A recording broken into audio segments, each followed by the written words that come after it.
What is going on, you guys? I've missed you all so much, and as you can tell by the title, we're going to be going over the top list of modifications, customizations, and all around performance things that you can do to your Mustang that just makes sense to me. As you guys can see, we got the GT500 sitting pretty over here. These lights make the garage look so good, so I am happy we got these lights up. I still gotta finish painting, so don't mind that. I have had this GT500 for about 5 months now. Loving the jigsaw squirrel, right? I had my 2020 for about a year. And as many of you know, I have a 2003 Mach 1, I have a 04 Terminator, and we have a 93 Foxbody. Our Terminator is probably around 800, 820-ish to the wheel with a Kenny Bell blower on it.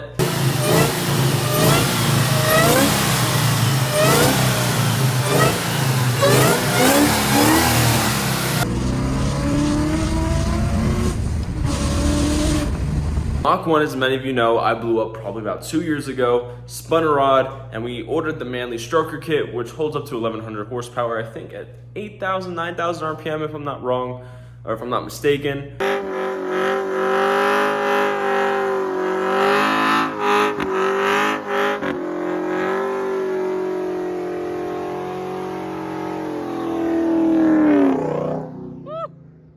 Our Foxbody, we did the heads, trick flow, upper and lower intake, ET street heads, full exhaust, dual outlaw dumps from Flowmaster, BBK headers, that kind of stuff. Obviously did the MSD ignition coil and stuff like that, taillights, headlights.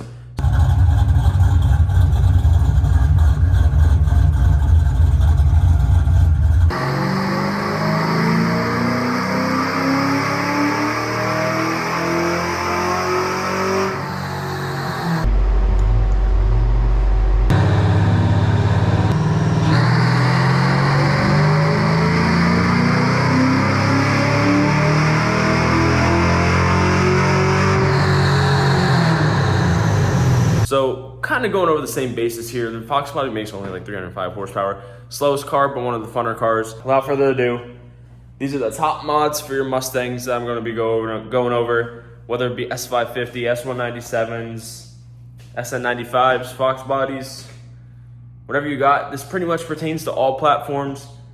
So yeah, let's get started. The very first things I recommend doing that I did to my 2020 and to my GT500 is taillights. It's simple, easy. You got 3 bolts on each side. Back them out, do whatever. As you guys can see, I have a 1-on-180 grabber yellow GT500.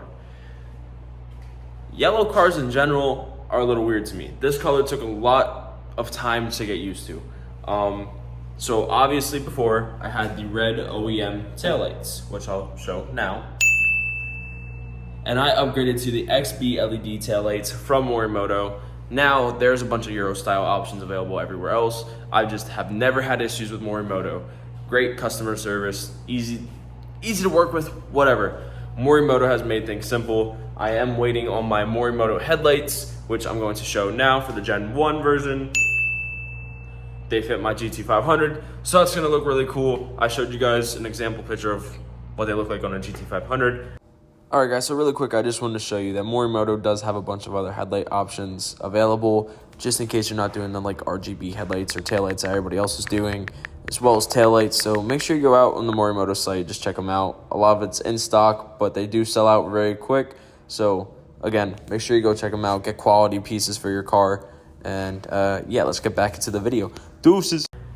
So go ahead, I'm gonna pump the truck here. And all you're going to do, have this speaker, you remove this bolt, and this whole sub comes out. You don't have to do anything. You're gonna pop the rivets out here, and you're gonna take these cargo net holders out and unscrew them. And you're gonna do this on both sides, pop these out, and there's going to be a bolt far on the left side, and vice versa, far on the right side. And you have a top bolt and a bottom bolt. It's all you do is pull. That's all you gotta do. The grommet that sits in there for weatherproofing reasons, all you gotta do is pop that out. Really simple. If you have a flat head, obviously don't scratch your paint, just be careful. The connector is down underneath. That's all you gotta do. If you want a step-by-step process of doing these taillights on the S550s, I do have a video, which I'll put right here. I think maybe it's on this side or this side, I don't know. And now, while we're on the topic for headlights, I'll show once more what we're getting. And for S550s, you have to pop the front bumper off to do your headlights. Now, for you Foxbody guys, SN95 guys, you don't have to pop the front bumper off. It's very easy. There's a lot of videos out there. I think I had a video doing headlights on the Foxbody before. I do have a new pair for the Mach 1, so there will be a video for that eventually once we get the motor back in. But let me go ahead, pop the hood, and show you guys what you gotta do. Never mind the big blower, never mind the big SPE intake. We're gonna focus on this little guy right here, the SPE oil separator and catch can. Why is an oil separator catch can important? Now, whether you're boosted or NA, you can get a catch can on the passenger side, and you can also get them on the driver's side. If you're not boosted, there's just no benefits to it with an NA car. If you're boosted, you can get a catch can on the driver's side and the passenger side. And now, let's get to the reasons why you do need a catch can. These catch cans and oil separators, though they are small, prevent carbon buildup, prevent blow-by and the oil and contaminants getting into the crankcase and back into the motor, and all in all, prolongs the life of your motors. If you own a Coyote motor, a 5.0, you have the tick. You've heard the tick, you've heard of the tick, you've heard of the rumors. If you don't have a tick, it's coming, because 5.0s just have a tick to them. Now, a lot of dealerships will take it into consideration, fix it, replace your motor, whatever. But Ford has come out several times and the tick is supposed to be there. It's worrisome. There's a lot of additives you can get. Liqui Moly has a really good additive that you can put into the oil. It prevents a lot of the tension between the metal parts and it decreases the friction. And it prevents the tick that the 5.0 motor creates. So Liqui Moly does have a really good product for that. Now, when I use it on my 2020 on E85, it worked for about 500 miles or so, then it came right back. So no matter what you do, there is no preventing the 5.0 tick. But like I said, getting these oil separators prolongs the life of your car. It's just an additive. It's an added preventative maintenance to the life of your car. If you want your car to be around for a while and you want to treat it right and take care of it the way you should, just get an oil separator. They're like $180. And that's even for fairly priced ones. I believe this was a little over $200. I'm not exactly sure from SPE. But just take care of your car. You want your motor to last a long time, because honestly, these oil changes, oil separators, and doing the preventative maintenance like this is much cheaper than buying a new motor. Now, for you E85 guys, you're gonna pull your oil separator one day and you're gonna realize that it looks like a sandish, brownish color. And that's gonna be worrisome. But do not worry, there's just a lot more condensation that comes from E85 itself. So whenever you're having all the condensation come up through here and it's all doing what its thing is and recycling and circulating and doing everything else, it's okay. E85 just has a lot more condensation, which when the water mixes with the oil gets that sandish color that everybody's terrified of. So don't worry about that. While I'm on the topic of E85, another thing I recommend doing if you want to be a go fast guy and do your thing and you have E85 local to you, definitely switch to FlexFuel. Have a FlexFuel Tune to run 93 or E85. FlexFuel Tunes, almost all tuners offer. As many of you know, I worked with Dan from P1 Tuners. You have so many options for tuning nowadays between Rob Shoemaker, Lethal Performance, you have Lund, Palm Beach Dyno, you have SCT, HP, Ortiz. You have so many people to work with. I worked with Dan from P1 Tuners, really great guy, really knowledgeable, drives a boosted GT350. Awesome dude to work with, really knowledgeable with what he does, and he'll go through the parameters with you while you data log and everything. And good thing about owning a Gen 3 Coyote, you can just automatically go over to a FlexFuel Tune. You don't need the fuel rails, you don't need injectors, you don't need to upgrade anything. You can run E85 in a stock Gen 3 S550, which is super cool. Now, obviously, if you don't have a Gen 3, you'll do what I just said. You'll get injectors, you'll get fuel rails, whatever you need to do to run E85, and you're good to go from there. Now, obviously, another thing, going back to Ford's reputation and making a little bit of power, your oil pump gears have a huge issue. So definitely make sure you upgrade your oil pump gears and just get the billet style or anything else like that that are upgraded so they're not breaking. If God forbid, I've had guys that have cracked over 700, 800 horsepower and have broken their oil pump gears, and just causes a big mess. So another thing with preventative maintenance, get your oil pump gears if you plan on making power. And I want to say 95% of us Mustang guys that buy these Mustangs want to do something to make power. So it's just smarter to do it while you're ahead of the game, I guess. Because like I said, it's much cheaper to do preventative maintenance than it is to buy another motor, repair a motor, get a stroker kit, whatever you got to do, whatever you plan on doing. Because at the end of the day, we want these cars to last a long time. Now, probably one of the most anticipated things that's going to come out of this video is a cold air intake. Now, when I had my 2020, when I got my GT500, the first thing I did was get a cold air intake. And that's basically what anyone does. When we got the Foxbody, cold air intake. Got the Mach 1. Nah, I kept that on because that has a shaker hood. Terminator, cold air intake. Cold air intakes are probably one of the best things for bang for your buck performance mods. And I do recommend getting a tune no matter what intake you get. A lot of them don't require tunes, but if you want to open up your car and you want it to run healthy and run the way it's supposed to, these cars are so detuned from factory. Getting a cold air intake, getting a tune for 93 or E85 just wakes these cars up. Now, a lot of people don't even want to touch E85, and that's completely fine. Down here, there's an E85 local, so I have to order it.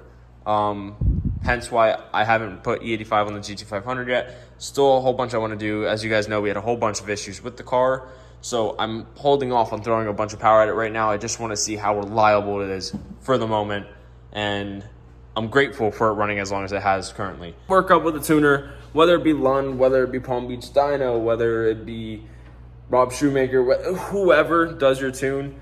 Going with the most popular guys, I'm just spinning them out here right now.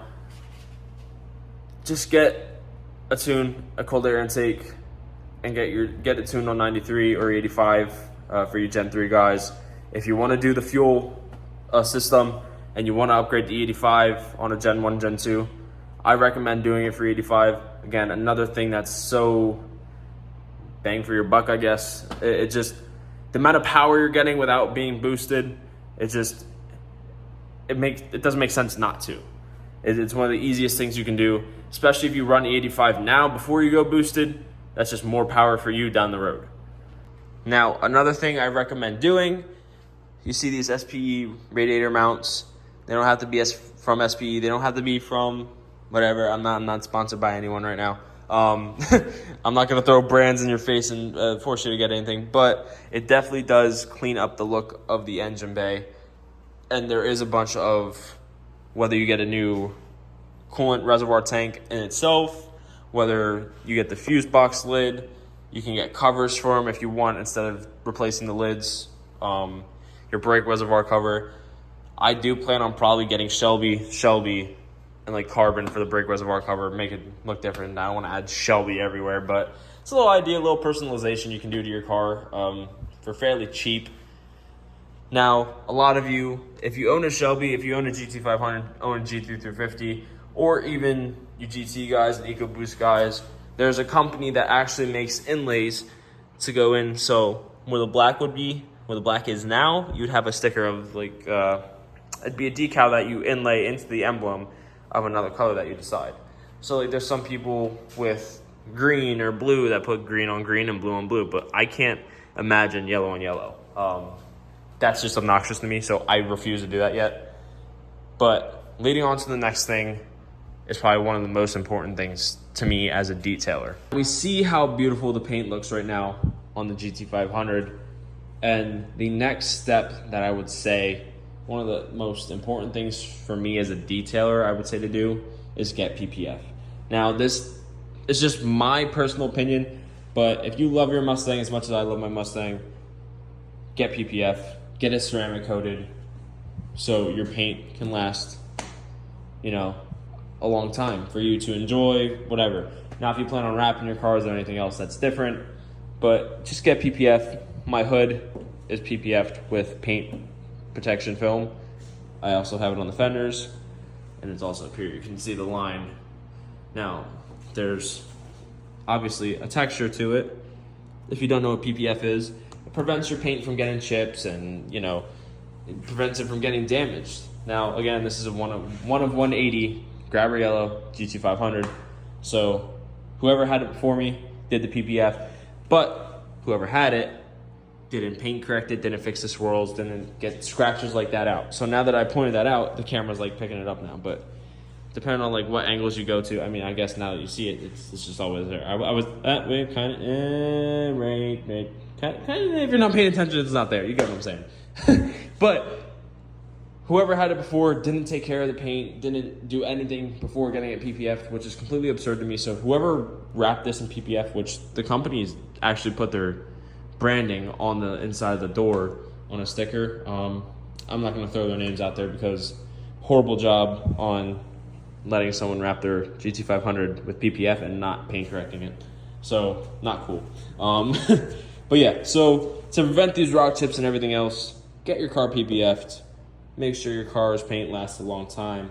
Because honestly, sort of get it repainted, resprayed, wrapped, costs more down the road if you don't plan on doing it than just preventing it now with PPF or ceramic coating. Now, one of the best things I can say to add is door sill plates. Door sill plates are pretty much only for you unless you keep your doors open in car events and stuff like that, or somebody manages to see it. But door sill plates are probably one of the best things that you can get for your car. We got them for the Foxbody, got them for the Mach 1. I have them on the GT500 just because it adds to the character of the car. It makes your interior look so much better. It adds like a performance look to it. But let's go on in and sit in the GT500. And as you can see, I got my carbon dash. I've just always wanted the 12-inch LCD cluster. Now, like I said, the analog cluster and everything else like that with the needles and everything, I love. I will always love that. Now in the GT500, I don't have my interior lights that I can customize. And you can actually customize your gauges and show like what you want to show. So I have like engine oil pressure, cylinder head tab. Well, obviously my oil pressure's over there, but I can't see it all the time. So it's much better to have, in my opinion. And you can go over here, display setup, temperature, tire pressure, PSI. And you can always come down here to MyColor in the 12-inch or the regular analog Mustangs, and you can always just change your colors. Like cool stuff. Now I'm messing with it. Now I'm confused. Now I'm changing colors I didn't want to change, but you guys get the point. Yeah, you guys see my tuner right there. Yep, that guy. If you already bought a tuning device, make sure the tuner you're working with is compatible with that tuning device. A lot of tuners don't even like the SCT handhelds. A lot of shops prefer to dyno tune over using the handhelds because there's just much more parameters that you can get, especially with my data logs and everything and doing everything with Dan. With him being so far away from me, I can't get all the parameters he always needs. So it just creates a hassle in between. So yeah, like I said, just do your research, talk to the tuners. They always get back to you. They'll make sure they get back to you, especially because, everybody loves money, customer service. They have to get back to you at some point. So like I said, make sure if you have a tuning device already, make sure you're reaching out to a company that's compatible. They should have it in all their tuning description before you call them or reach out to an email. If you don't have a tuning device, make sure you tell the tuners, hey, I don't have a tuning device. Now, a lot of them will do like HP tuners and stuff like that, so you can data log and do all that fun stuff. But doing your research is key when it comes to these kind of things. On my 2020 GT, I actually grinded down my calipers, my Brembos. My 2020 GT, I had big brakes in the front and rear brakes were small Brembos. So the rears fit fine. The front, I had to shave down the calipers so my wheels could fit. Now, Brembos have a lot of space to be shaven down. I actually got rid of probably almost that whole top lip, smoothed it out, and the Brembos look normal. You couldn't even realize. A lot of you won't like that. A lot of you probably frown upon that, which whatever, it is what it is. To each their own. I had a big show the next day for my 2020 GT, so I grinded and grinded and grinded carefully, didn't take it down a bunch at once, just went at it very slowly, took my time with it, repainted everything, and I slapped my Odons on that I had on my 2020 GT. The car ended up looking super good, but again, it was 19-inch wheels on big Brembo brakes, which you cannot do. You have to run 20 or higher on big Brembos. Then obviously, last but not least, is going to be an exhaust system, headers, stuff like that. There's a lot of Mustang forums out there. There's a lot of GT500 forums out there, GT350 forums. There's forums out there for all these Mustangs. And I can say, again, headers are much easier to get onto the Foxbodies and SN95s, and it's just much easier. These Coyotes, you don't have much room, and you have to drop a lot to put headers on. Sometimes a lot of shops pull the motor to just put the headers on because they have that much of an issue with them. So headers, if you are not mechanically inclined and you don't trust yourself, just take it to a shop. Headers are all but $1,100, some are $2,000, depending on what you get. But you're spending that kind of money, and like I said, you want to make sure your motor lasts a long time, and you want to make sure things are done right. Take it to a shop, CYA. If you know. But take it to a trustworthy shop, get your headers done. You can't do it yourself, you're still gonna pay for a shop to do it. And like I said, if you're spending almost $2,000 for headers, you might as well just have a shop do it. It just makes sense to me. Because there's a lot of labor involved, and if you are mechanically inclined, you can do it at home. I've just seen a lot of people that end up doing it at home end up doing it for a day or two. So if you have the space, go for it. If you don't have the space and you don't plan on your car being torn apart for a day or two, don't do it. So obviously, if you can't do the headers, you can do a full catback though.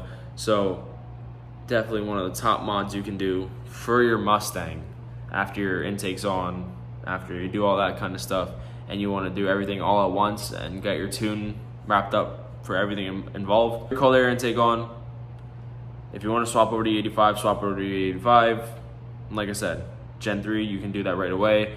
So at this point, with your intake, your E85 or 93 tune, and a full exhaust, you'll be making decent power and making pretty good power, especially once you add those headers. If you do headers, like I said, I recommend doing everything all at once with your tune. It just makes more sense, so you don't have to pay for more tuning revisions or anything like that. I don't know how other tune shops work, but a lot of the dyno guys will just charge you per session, so you're probably looking upwards of like $1,000 per tuning session, $500, $600. Still, it's money coming out of your pocket that you don't want to pay more than once if you don't have to.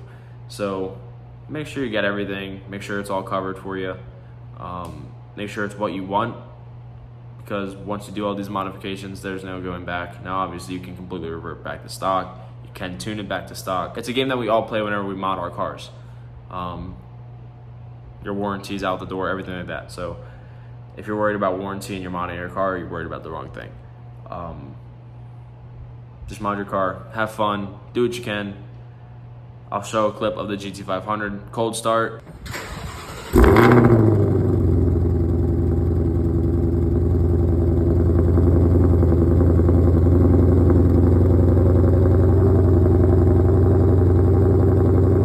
And I love the GT500 cold start. It sounds good, but it's not loud enough for me. I'm obnoxious. I like being obnoxious, I guess. I don't know. Now there was an option for GT500s to get the Borla exhaust. This didn't come with a Borla exhaust, so I am, like I said, reaching out to Corsa, LTH, MBRP, companies like that to see who wants to work with me. I have a bunch of plans for this car. It's just a matter of getting it to the point. Now, like I said, I know about the wrench light issue that I have with this car when we first got it. I've had the car for like 5 months now. It didn't run for like the first 2-3 months. Stuck in limp mode. Dealership didn't want to help me. So I was left scrambling trying to get this car ready. We moved. In the middle of moving, it was still in limp mode, so we trailered it down here. But $4,000 later, new battery, a whole bunch of new stuff. The car runs like it should. It hooks and books. It hooks and books. Now when we were at Mustang Week, it scared me. I was revving, and the wrench light came back on. I almost got arrested during Mustang Week, so that was fun. Car wasn't even on at that point. I love my car. I love it.